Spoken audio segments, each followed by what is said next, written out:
औज़ुबिल्लाहिमिनश्शैतानिर्रजीम बिस्मिल्लाहिर्रहमानिर्रहीम अस्सलामु अलैकुम जी आयानु पखैर आगले नी how चुरुशुमे वशमले ओहाय गजाइमस guten morgen hola boyo привет kaifa hal shuma chatore ahlan wa sahlan marhaba buna mucho gracias fabi balli kare aya hoş geldin and ayo khuyamora chibatto chi haljot kalimera khairutan and a very warm welcome to everybody who's tuned into PTV World and watching World this morning. Today happens to be the first Jummah of Ramadan, Alhamdulillah. So, Jummah Mubarak to each and every one of you. I happen to be Shahzad Khan, and with me, I'm really lucky that I've been joined by my very well-learned colleague who happens to be Miss Hajra Sati. Hello, Hajra. Assalamu alaikum. Jummah Mubarak. How are you feeling today? Walaikum assalam. Thank you so much. Jazakallah khair for introducing me. Jummah Mubarak to you and Jummah Mubarak to everyone. And in addition to that, also Ramazan Mubarak to everyone. So, since Shahzad mentioned that it is Ramadan, it happens to be the first Jummah of the Ramadan.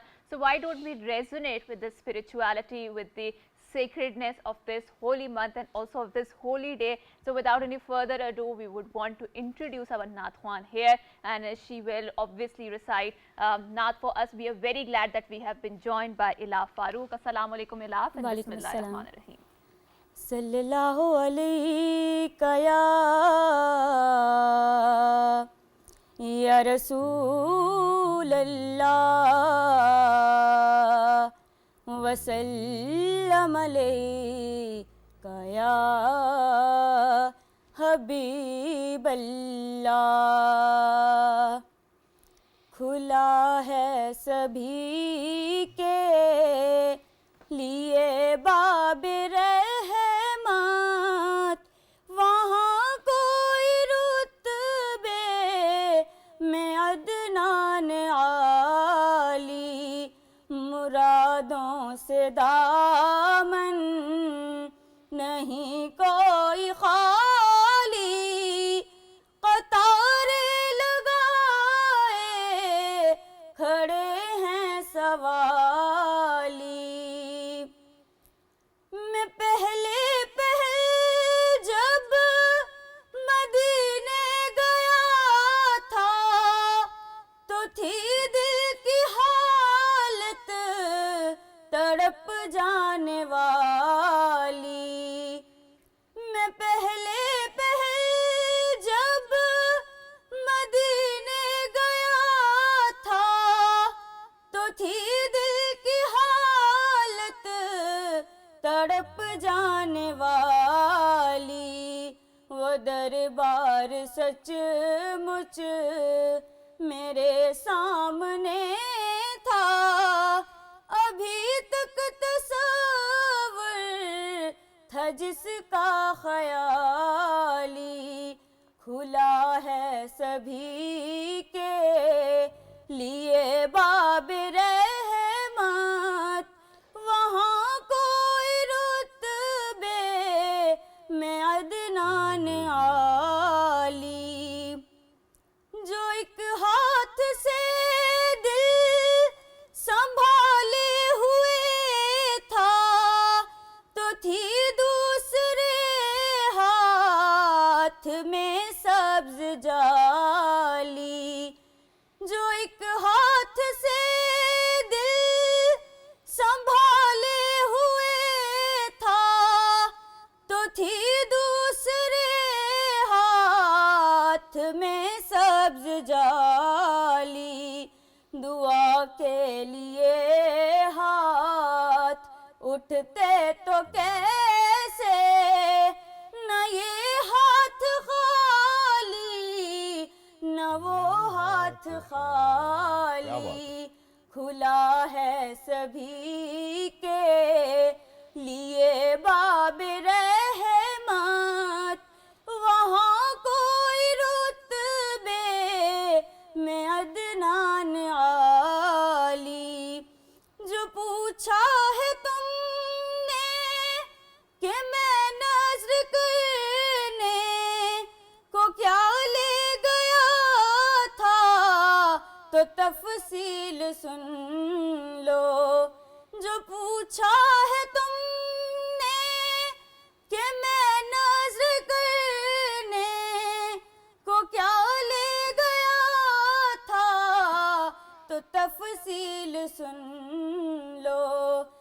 नातों का एक हार, अश्कों के मोती, दुरूदों का गजरा, सलामों की डाली, खुला है सभी के लिए बाब रहमत, वहाँ कोई रुतबे में अदनान आली।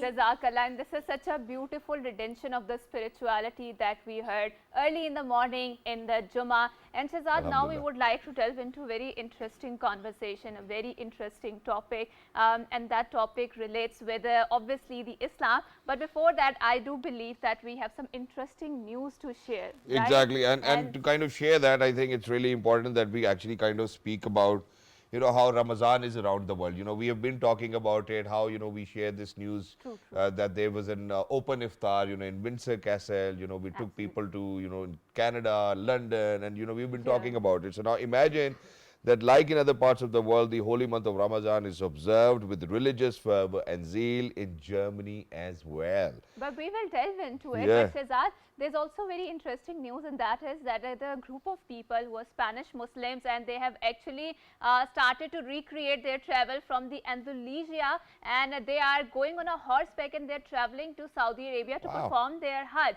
and they are just reminding back of that amazing era back in when the Muslims used to rule the Spain, and they have seen a couple of Spanish Muslims have decided to honor their ancestors by going on the Hajj pilgrimage, and that too the way their ancestors would have done on the horseback. And I think now they are staying at the Turkey for the moment, and obviously after passing through the Turkey, they will go back to Saudi Arabia. And this is very interesting retention. It reminds us back of the golden age of the Islam. But speaking of Islam, Shahzad, we would like to now delve into a very interesting topic, and that is post-feminism and Islamic emancipation. So we have seen that there are two very prominent groups of emerging within this gender politics. One is the feminism, and obviously if you see their language, how can one not be drawn towards the equality of the liberalism and of going towards this justice system. But then equally there is another anti-feminist reactionary, the red pill vigilantes, who says that feminism is a plot and they just want to remove away the family structures. I think both of these extreme group of thoughts are very problematic in their conception. And in order to further delve what does the emancipation and empowerment means, I do believe that my religion has amazing treasure trove of the literature of emancipation, of empowerment, which it gives. So in order to further delve into this conversation, we are very glad we have been joined by Dr. Fahad Khan, who happens to be a clinical psychologist. Assalamu alaikum, Dr. Fahad, and thank you so much for joining us. Wa alaikum salam. Ramzan Mubarak to both of you, and thank you for having me.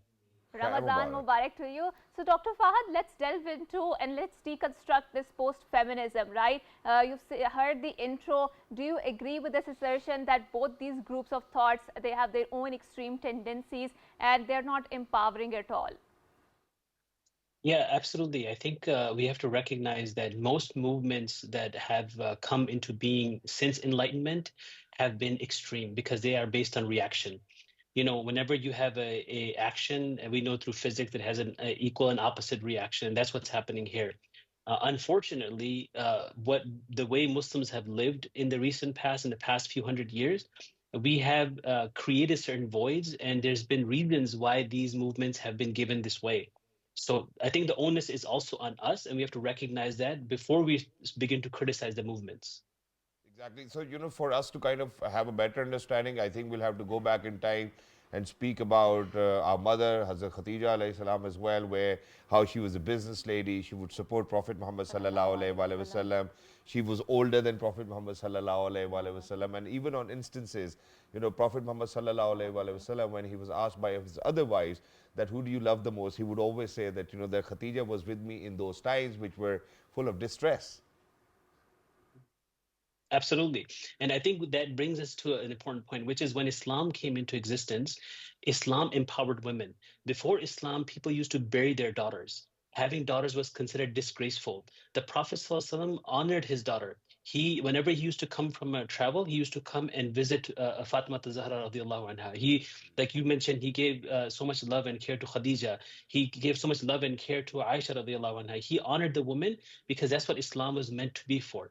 So the problem is that Muslims have moved away from that ideology. Muslims have moved away from being Muslims, being truthful to the Quran and to the Sunnah. And had we been truthful to these gems that we have, to the legacy of the Prophet ﷺ, we wouldn't have to worry about these movements. True. Right, and I think Shahzad mentioned an extremely important point, and that is that how Hazrat Khatija, early Islamic movement, apart from Holy Prophet Muhammad sallallahu alaihi wasallam, is indebted to Hazrat Khatija's monetary support, financial support, and Hazrat Ali radhiyallahu ta'ala anhu. But Dr. Fahad, now we do see that even within the Muslim world, there's this prominent wave that they want to denominate the Islam under this feminist movement. So you will find Islamic feminist, or I think post-feminism is also one stream of thought of that, right? So do you find that this is a problematic notion, because Islam itself has a very wholesome sort of an ideology? Why do you want to justify Islam, or conflate it with the feminism, or bring the examples of the empowerment just to justify your existence? Yeah, Hajjaj, not only is this problematic, I would go as much to say that this is a subtle form of shirk. Because when I say La ilaha illallah, I'm saying that I worship none except Allah, what Allah has given me. And when I ascribe to certain ideologies or isms, like feminism, for example, if I call myself a feminist, I have to ascribe to the whole package deal. I can't just pick and choose. Just like as a believer, when I say I'm a Muslim, I submit myself to the entirety of Islam. I don't pick and choose. Similarly, if I call myself a certain way, like I'm an American, for example, unfortunately, I have to admit that it is my country that's doing injustices in the other part of the world. I can't escape myself from that. So most feminists probably don't even know the history of feminism. They don't even recognize the things that feminism has led to. For example, the objectification of women in the modern world, the post-sexual revolution, this idea that, do whatever makes you happy, and that leading to this over-sexualization of women, that's coming from feminism, that's fed by feminism. The veil ban in France was a feminist move, right? Most feminist countries have the highest divorce rates. So if you're going to call yourself a feminist, then you have to recognize that these ideologies are going against our basic belief and our commitment to the religion and the deen of Allah subhanahu wa ta'ala through the Prophet sallallahu alaihi wasallam. And that's exactly what Hajra actually initiated the conversation with, how they're after our household as well, and our family system and the family structures as well. In addition to this, I'm just going to contribute and ask you a question where how Prophet Muhammad sallallahu alaihi wasallam would always stand, when the daughters would come in. Not just that, how Bibi Fatima was always asked before getting married, even though the angel came down saying that Allah is Razi with Ali and Fatima to be married as well. So all of those rights were given, and it was the religion Islam which actually empowered women. But now, in addition to what you were talking about, how do you think that post-feminism challenges or aligns with the national feminist ideologies regarding gender equality? So I think that's another area, right? Because we went from, after Enlightenment, we went from liberalism, secularism, there was industrial capitalism, socialism, right? Because we didn't treat Muslim countries, we didn't see good treatment of our workers and our working class and lower class. That paved the path for socialism, Marxism to come in. Hence, we saw a huge rise of Marxism, Leninism, and then comes feminism, postmodernism, and then now post-truth and post-sexual freedom era. So in this sexual freedom era, anything and everything is acceptable, right? Because we've moved so far away from our grounding, from the foundation that our deen gave us, then anything is acceptable. And this is why, what I mean to say earlier is that if I call myself a feminist, then I have to accept everything that comes with it. So now I have to understand and I have to say, okay, you know what? If, for example, gender is becoming fluid, then that's something I have to accept because this is what my ism is telling me. And instead of looking at what Islam is telling me, now we try to justify these ideologies through Islam. And that's where it becomes problematic. Right. And Dr. Fahad, I would now want you to please reflect on what is the conception of emancipation and empowerment within the Islam. because you will find the true liberation when you subject yourself entirely in front of Allah Ta'ala, right? And that is the best form of the slavery that you can ever get, because that is not oppression in the first place, that is empowerment. So, but on the other hand, if you see this liberal feminism, because feminism stems from this liberal world order, you know, they are asking you, like you mentioned, to go for these, you know, desires of yours and do whatever you want, and this ultra liberal project that they are creating, there's a fundamental clash between that, right? So, and being a psychologist, you know, you will also feel that there's a lot of mental health crisis going on. So explain this nexus to us and explain what empowering and emancipation in Islamic conception is. Yeah, so first of all, Allah subhanahu wa ta'ala gave us empowerment and honor through the fact that we are human beings. وَلَقَدْ كَرَّمْنَا بَنِي آدَمَ. That was very clear to us. Then the Prophet ﷺ, there's a very famous hadith where the Prophet's talking to the Kaaba, and he's speaking to the Kaaba and saying that the honor of a believer is more valuable than you, even the Kaaba, the honor of the Kaaba, right? The hurma of the Kaaba. So the fact that we're believers, the fact that if I submit myself to the will of Allah, that is honorable. And the Quran is very clear. And I can tell you there's numerous research on spirituality and why, and that's another topic that we can get into, that the Quran says whoever does good, in fact, in the verse, man amila salihan min dhakarin wa untha, whether they're men or women, if they do good, فَلَنُحْيِيَنَّهُ حَيَاةً طَيِّبَةً, then we will give them blessed and good life. So good life, honor, mental health, well-being, all this come from having belief in Allah, submitting to that belief, and doing good. That's as simple as that. And if we have any questions and concerns, we always can go back to the Islam. And I can tell you, in modern psychological movement, they're bringing spirituality back into the picture, because they're recognizing that you can do all the work up here in your head, you can work on emotions and relationships, but until you go to the soul, you're not going to find any happiness and any content. Exactly. And in addition to this, Dr. Fahad, thank you so much for saying that, because now imagine that most of the time what was happening was that if you would come across someone who would actually behave like a man and wouldn't either behave like a woman as well, and they can label themselves, because there's so much of liberation out there, you know, there's so much of liberty that anybody could take. But thankfully, I think I would actually kind of appreciate Mr. Trump that they're only going to address men or women. In addition to this, what I would want to kind of ask is, how do we see it? Now, imagine that in any household or in any family, if there's a child who behaves like this, do you think that we need to take it as an exam from Allah Almighty? Because it exists right in front of our eyes. It is a problem. So as a psychologist, what would you say? How do you think parents really need to kind of treat their kid if there's something they see is wrong? Yeah, you know, there's a reason why in the West, this idea of gender dysphoria and confusion is a problem amongst the wealthy. Because when you're poor, you don't have these thoughts don't cross your mind. If you go to Pakistan, for example, you'll see a lot of people, a lot of men who have some feminine qualities, a lot of females who have some masculine qualities, but we recognize we have certain boundaries. And the thought and the idea and the ideology is not put into our head that you are now a different gender. Okay, so when that thought is not there, we have a lot of people in Pakistan and in other countries that we see, they end up getting married, having children. They live a life. It's perfectly fine. They may have certain thoughts and certain feelings, but they don't go after it because we recognize what our boundary is. What happened in the West, and again, in the affluent, in the rich part of the West, is that because there was so much time devoted to, you know, being happy and making yourself happy, and there's only so much you can do to make yourself happy. You can buy a big house, you can spend money, eat, travel around the world. At the end of the day, if you don't cure your soul, then you start thinking things, okay, maybe I'll be happy if I say that I'm, you know, a different gender. And then you have all these like rich families who, for them, you become a poster child, right?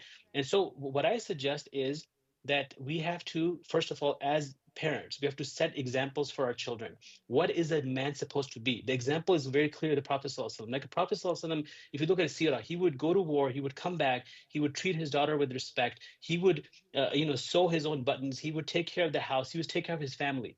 That's what a man is supposed to be. A man is not supposed to come home and yell at his family and beat them up. What is a woman supposed to be? That's an example that we show to our children. When that example is clear in front of them, they recognize this is what it's supposed to be. And life is not just about getting married and fulfilling your desires. It's more than that. It's fulfilling a role and responsibility that we have and giving to the world rather than just expecting the world to give to us attention or whatever that it is that we're seeking from them. Right, and Dr. Fahad, because Shahzad mentioned Trump, and I think Trump and the likes of Jordan Peterson or Andrew Tate represents one stream of thought that is gaining a lot of traction, right? And a lot of Muslims within the America voted Trump because they believe that, you know, he is going for the preservation of the family lives, of family values, which we are also talking about on our show.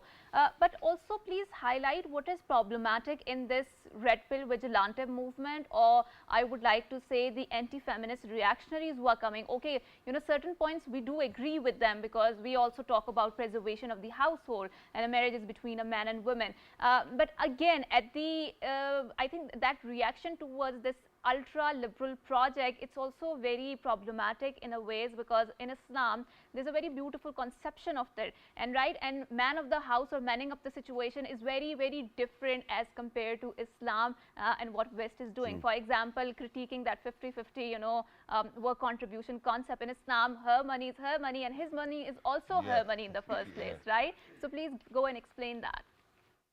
Yeah, like you said, it's a reaction, right? And unfortunately, every reaction in this case, it's going to be extreme, just because the movement itself is getting very extreme. So in certain ways, we can expect that. And, you know, Trump, as much as you might hate his certain policies, I think we can appreciate some of the things that he's doing through his conservative reaction. But I think it's important to also for us to recognize that Muslims especially, we try to look towards people to teach us what to do in a very brief, bite-sized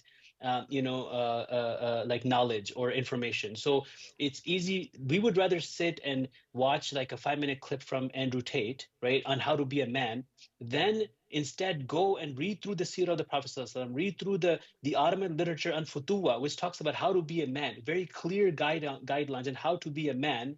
We would not do that, because that's going to require a lot of effort. We'd rather listen to 5 videos of Andrew Tate and then go home and yell at our wives or our daughters and say that I'm a man. Right? That unfortunately is not how it works. Being a man requires a lot of work. It requires a lot of effort. It requires constant struggle that you're going through. Being anybody, woman, man, a child, a believer, and that's the work that we have to put in. Listening to these people is because what happened with Jordan Peterson is a good example. He, was people were all for him, and then he ended up following and supporting a genocide, right? So when you start following these celebrities, then you have to, like I said before, you have to take the whole package. Now, if you're a follower of Jordan Peterson, you have to accept that this genocide is allowed in Gaza and what's happening there is justified. So we don't do that. And Dr. Fahad, in addition to this, just one last question, because we're short on time as well. Because with all of these feminist movements that we see over here in our country, with posters displaying "Mera jism, meri marzi, mera jo dil kare, main karoon" and whatnot, don't you think that it's an open fight against the Islamic teachings that were bestowed upon us, by Prophet Muhammad sallallahu alaihi wasallam, and what the Quran tells us? So where are we in terms of, being a feminist? I'm going to say just one thing. People who hold these posters up, and even I'm going to say this to myself, anything I say or do, let me imagine for a second, if the Prophet ﷺ was in front of me, would I have the dignity? Would I have any shame holding those posters up? Would I have any shame talking about some of these aspects? And if that doesn't bring any shame to us, then I think the humanity in us is lost and the belief in us is gone. And there's really no discussion can bring any kind of shame or any kind of, sense into us. Right, and thank you so much, Dr. Fahad, for sharing your thoughts with us and for explaining to us what does empowerment, emancipation looks like, and for telling us and teaching us that how to navigate being a Muslim in this modern world, because there's so many foreign invasive ideologies, that are very confusing in its inception, because at the apparent value they are offering something of value of it, but as you dig deeper into it, they become even more confusing. But once again, thank you so much for being on our show and for presenting us your thoughts. And now we will move on to another very interesting news, and like Shahzad mentioned, we had the Windsor Castle in which the Ramadan was being celebrated, and King Charles is known to be an Islamophile. He has a deep interest in the Sufism. So, and we will now take a look at how Ramadan is celebrated in the Germany, in the Deutschland. So like in other parts of the world, holy month of Ramadan is observed with religious fervor and zeal in Germany as well. The fasting hours in Germany are comparatively long, but this does not prevent Muslims from observing the fast. A sizable population of Muslims from various backgrounds and ethnicities live in Germany, and each group has its own way of observing the holy month. However, irrespective of their backgrounds, Muslims lay stress on communal gatherings, especially during Iftars and Taraweeh prayers. Such gatherings help strengthen bonds with the community. And this is such a wonderful retention of how things are being done in Germany, and the inclusivity and the representation of the Muslim. And in the spirit of that, we've started a new segment, a Ramadan specific segment, which is the cooking conundrum, because women often find it, aaj kya pakaun, right? So in order to resolve this crisis, we are taking the recipes from the social media, from the food bloggers, content creators. So today we have taken a very instant brownie recipe, because we do have sugar cravings, right? Bring it on. Yeah. So this recipe is shared by Kitchen with Fizzy. Let's go ahead and let's take a look. चलो भाई दोस्तों, आज quick सी जबरदस्ती microwave fresh brownies बनाते हैं और इफ्तार में आप बनाएंगे ना तो मजा ही आ जाएगा। इतनी एक्सीलेंट टिप आपके साथ शेयर करूंगी ना, मेल्ट इन माउथ ब्राउनीज बनेंगी। तो चलिए जी बनाना शुरू करते हैं। इसको बनाना भी है बहुत ही आसान, क्योंकि हमने ब्लेंडर ही में सब कुछ ऐड करना है, कोई बीट वीट अलग से नहीं करेंगे। आधा कप शुगर ले ली थी, 1 एग था, 1/3 कप हम ले लेंगे ऑयल। इंग्रेडिएंट्स इंतहाई कम है, लेकिन ये इतनी जबरदस्त बनेगी कि आप कहेंगे वाह भाई वाह। चलें जी, इसको हमने कर लिया है ब्लेंड। अब ब्लेंड करने के बाद ड्राई इंग्रेडिएंट्स में हम शामिल करेंगे 1 कप मैदा, 1 टीस्पून बेकिंग पाउडर और 1/4 कप मैंने लिया था कोको पाउडर, तकरीबन 1 पिंच आपने लेनी है बेकिंग सोडा। डिफरेंट चीज में यह है कि आधा कप हम लेंगे गर्म पानी और उसमें हाफ टी स्पून हम कॉफी डालेंगे और इसको मिक्स करके शामिल करेंगे। इससे ये इतनी फजी और इतनी जबरदस्त बनेगी ना कि मजा ही आ जाएगा। बस अब आपने इसको मिक्स करके इस तरह क्रीमी सा बैटर बनाना है। कोई भी माइक्रोवेव प्रूफ इस तरह की डिश हो, आपने उसके अंदर इसको ऐड करना है और तकरीबन 2 मिनट और 50 सेकंड के लिए माइक्रो करेंगे। 2 इंग्रेडिएंट गनाश के लिए कुकिंग चॉकलेट ले ली थी मैंने 200 ग्राम, और 3 से 4 चम्मच आप इसमें जस्ट मिल्क ऐड करके इसको ना 1 मिनट के लिए माइक्रोवेव कर लीजिएगा। तो ये देखिए इस तरीके से हो जाएगी। मिक्स करेंगे तो ये बड़ा ही सिल्की और बड़ा ही स्मूथ सा हमारा गनाश तैयार हो जाएगा। तो ये देखिए जी, ब्राउनीज हमारी डन है और ये कच्चा बिल्कुल भी नहीं था। इसका शाइनी टॉप है और देखें बेहतरीन तरीके से हमारी रेडी हो चुकी है। अब इसके ऊपर आपने गनाश को जस्ट स्प्रेड करना है। अगर आपके पास चॉकलेट ना हो तो आप इसमें कोको पाउडर वाला गनाश बना के भी ऐड कर सकते हैं। तो बस अब आप इसको कट कीजिएगा। आप चाहें तो इसको गर्म सर्व करें और चाहें इसको ठंडा सर्व करें। इस रेसिपी को इफ्तार में जरूर ट्राई कीजिएगा। Exactly, and you know, while looking at it, I think me and Haja were having this conversation whether you like cookies or not, or whether you like brownies or not, or whether my daughter makes brownies or not. So imagine, I had the best reply. Imagine that the last time when I actually took my daughter, to get all of that stuff or ingredients, it costed me 12,000 rupees for only 6 brownies. So I don't know if it's a very feasible idea, but I think how she did it, better than the brownie looked. I think her voiceover was amazing for our Urdu audiences as well. So keep it up. Thank you so much for the wonderful recipe. Wonderful, wonderful. And now we will move on to another very interesting segment, and that is we've observed that how Muslims are celebrating, and I do feel, especially if you're living in a non-Muslim majority country, or especially in the West or in the Australia and New Zealand, so you do have to justify your existence because you're explaining your customs through your actions, through your character to your neighborhood or to your communities around you. So we are very glad to, in order to contemplate over how Muslims are celebrating their Ramadan, living in the non-Muslim spaces and instilling those values. We're very glad that we have been joined by SIDRAH HAMMAD, who happens to be a blogger. She has joined us all the way from Australia. Assalamu alaikum SIDRAH, and Ramadan Mubarak to you. Walaikum assalam, and Ramadan Mubarak to both of you as well. Thank you so much for joining us. Wonderful to have you over here. So first of all, how much is the pressure for you to make sure that your kids grow up to be good Muslims? Let's get started from here. The pressure is always there because basically what I want is to pass on the values to them, and I want them to enjoy this month as much as we did and have that same feeling, because if they don't have that, they'll never have those childhood memories of Ramadan that we grew up with. So yeah, the pressure is high to make sure that they experience the same fun that we did for Ramadan. So, at times it's so difficult for people to kind of understand or make their children understand. Now, imagine that you're at a place where they've been surrounded by for all of those values which the West carries, right? Now, for them to come back home and to say to you that, hey, mom, 25 other children were doing this, how can you stop us from doing that? So how do you make sure that your child is able to understand what you're trying to communicate? Because religion, obviously, it takes us a lot of time. It's like an entire journey of your entire life for you to kind of come down to a point. So how would you tell them or convince them that beta nahi, this is what we do as Muslims? And do they listen at times, or are they impulsive? And then how do you make them understand? I think the biggest thing that you can do is to surround yourself with community. Having friends around, even if you don't have family, even if you don't have your own friends, there are always many community centers, there are mosques. You can always go there for that just feeling of Ramadan, of Iftar. And with the kids, I think kids are very impressionable. If you start at home, if you try to make things fun for them, for us, for me, I've always had this ritual. We decorate for Ramadan. The day before, we'll clean the house, we'll put up the lights, we'll put up some candles, we'll make a good deed tree. All of those things that we did when they were little, just to get them excited. And it did get them excited. It did make them look forward to Ramadan. It made them look forward to fasting. Obviously, when they were little, they didn't fast for longer. Now they're older, they do fast throughout the day, and they're very happy and very proud to go to school and tell their There's friends one more that they're thing that I have fasting and observed. There's explain one to more them thing that I why have they're observed. fasting and what Ramadan is. Right, Sidra, but you know, this is very interesting concept for me because you're focusing on the Ramazan specific decor, and I found this conception within a lot of Muslim communities who are living in a non-Muslim communities, the non-Muslim majority areas, and I think one of the conception of the sacred spaces that you have created within your household was that, you know, I don't know how to say it, but that, you know, wish list of the tree sort of a thing, right? So explain us to this concept, you know, what sort of values are you instilling in your daughters through that, you know, wish list tree or whatever you call it, and you know, what gets them excited about this thing? So what we did, Hajra, was create a good deed tree. You know, Christmas tree is such a big thing. All our kids, they grow up here in Australia, they see the Christmas tree, they get excited by it. So when they were little, I just thought I'd come up with a concept of a good deed tree.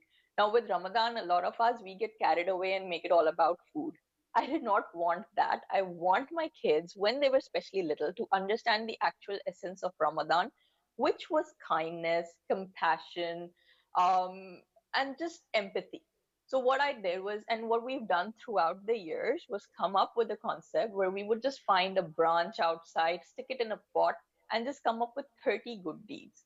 Now, these good deeds could be something really small, something like just smile at a stranger, something like share your lunch with another child, something very small. Or if you see a child who does not have friends in school, ask them to play with you, or help your mom with the chore in the house and don't let anyone know. So these are little things, but then when you think of the concept of it, it's teaching them empathy, it's teaching them kindness. And then you can add in little things like learn one dua, fast for 2 hours, 4 hours, one day, depending on the age of your child. And then you just reward them with either chocolate at the end of the day or anything else. But basically talk to them about the day that they spent, the good deed that they did, and what they learned from it, how they performed it, the challenges they faced. It just gets them more excited. And I have seen it throughout the years that they enjoyed doing that. And now it has just become sort of a second nature. Even if I don't put up a tree, even if I don't give them a list, they know that, oh, it's Ramadan. I have to be extra careful about doing good things around But because the rewards are more. Sidra, I do believe that you're also a working mom, right? And obviously, when you're living in the Australia, you're far away from the home. You might not have a very vibrant support system, right? In terms of having your parents, grandparents, or relatives around. So it becomes really difficult juggling between the work, between the kids, and obviously when it's Ramadan, so you do have to make iftar and sahur. So there is an additional element to your entire routine, right? So how do you make sure that, you know, you avoid that burnout? And as a parent, what sort of advice would you give to a lot of struggling parents who are living in the West? You know, do you ask your daughters to help you out in the kitchen chores, and what sort of bonding does that, you know, kitchen time develop? So, Haja, one thing is that I don't let myself be burdened with food. I think, again, the concept of Ramadan that we take forward is always the insane amount of food. We've kept ours limited. We do make it special, but if they enjoy fruit or if they enjoy dessert, we'll do that. And then that's about it. Our iftar is anyway at dinner time, so we have our normal dinner. And the girls help in setting up the table. We have our iftar, and when we sit down for iftar, when we were younger, my nano would always say that sit 10, 20 minutes before, just food is there and you're sitting there and you're waiting and you pray. When you're sitting there with the food in front of you and you're praying, that is the time when your prayers are accepted. For you to share this story obviously kind of gives us a lot of nostalgia as well. But very quickly, you know, the question that you were answering before this one was that, you know, how you're actually, you have a deed tree and you know how you have to do good deeds. Now, there's only one simple question, and that is obviously not in the West because people are usually very fair over there. But in Pakistan, I did struggle, So imagine that I was grown up in a household where, you cannot call elderly, you cannot do batamizi, you cannot do any of that stuff. But when we come into professional life, what happens is that there's a lot of favor asking. There's a lot of things that you need to do under the table. There's a lot of, which I cannot even say on air. How do you think that, that because I have seen that conflict, and for me to come over that within my own personality took me a longer period of time. So how are you maintaining that balance that once they go into their practical life, these good deeds shouldn't really be taken advantage of by anyone else? I think that that's what most parents need to focus on now for the next generation, right? That's exactly what they need to focus on, to remind their kids that it's about being kind and it's about the good things that you do in Ramadan. Once these kids are used to doing that, I am hoping that when they grow up, they'll carry these values. Right. Thank you so much, SIDRAH, for being with us and for presenting your thoughts about how you are instilling resilience within this month of Ramadan, living in the non-Muslim spaces and creating some sacred altruistic spirit to this particular month. So Shahzad, we do have some exciting news coming from the sporting arena. All right, yeah, and you put me on the spot just because, I'm not watching cricket these days because of what Pakistan cricket team did. But the ICC Champions Trophy final will feature New Zealand and India in Dubai. This Sunday, in the first semi-final, India beat Australia by 4 wickets, while in the second semi-final, New Zealand outplayed South Africa by 50 runs during the group stage of the Champions Trophy. India won against New Zealand by 44 runs. India has clinched the title twice in the tournament's history, while New Zealand won it in 2000 only. And in addition to this, let me just very quickly let you know who will be officiating the ICC Champions Trophy 2025 final. Paul Rifle and Richard Illingworth, both members of the Emirates ICC elite panel of umpires, will officiate as on-field umpires for the ICC Men's Champion Trophy 2025 final between India and New Zealand in Dubai on Sunday.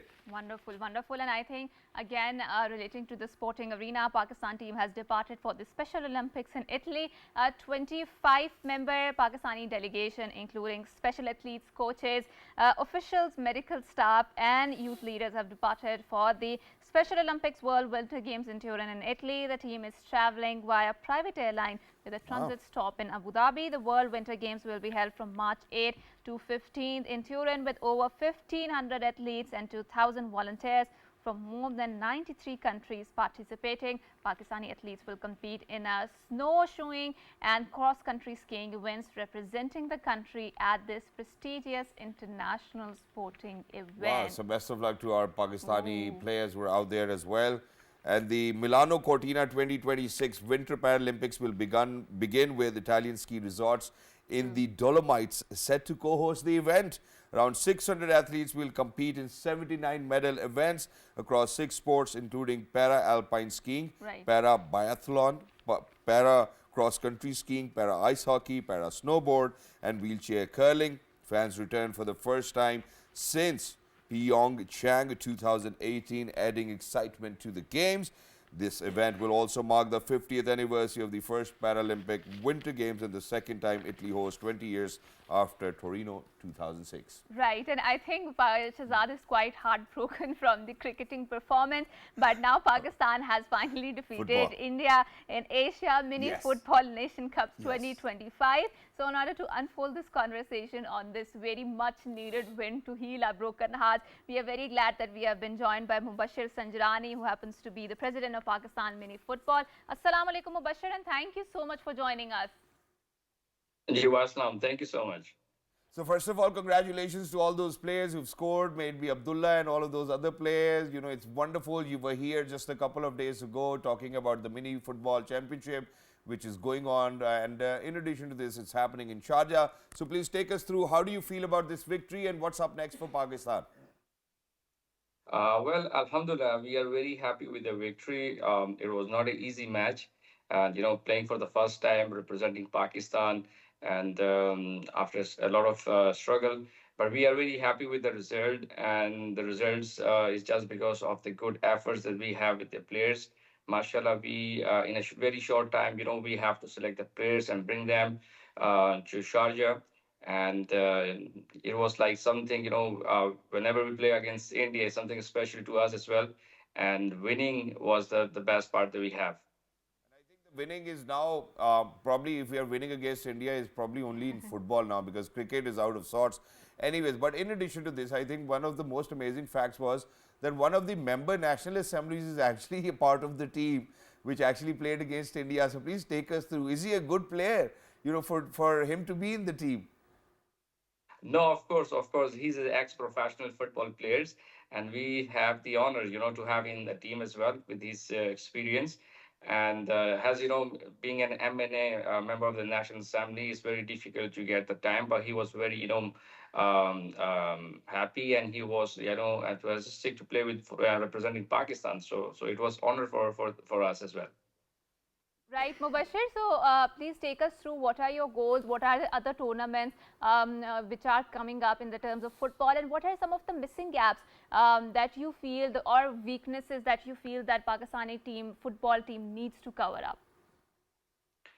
Well, to be sincere with you, because this is the first tournament of mini football that we are representing. We are playing for Pakistan, and we have a lot of goals. We want to join, we want to go for the mini World Cup, mini football World Cup. We want to participate in more mini football events, either for the boys and for the girls as well. So main objective is to start this mini football in grassroots level in Pakistan. We are looking to start some leagues in Pakistan in different cities to bring the players on the same page and give this platform to them as well.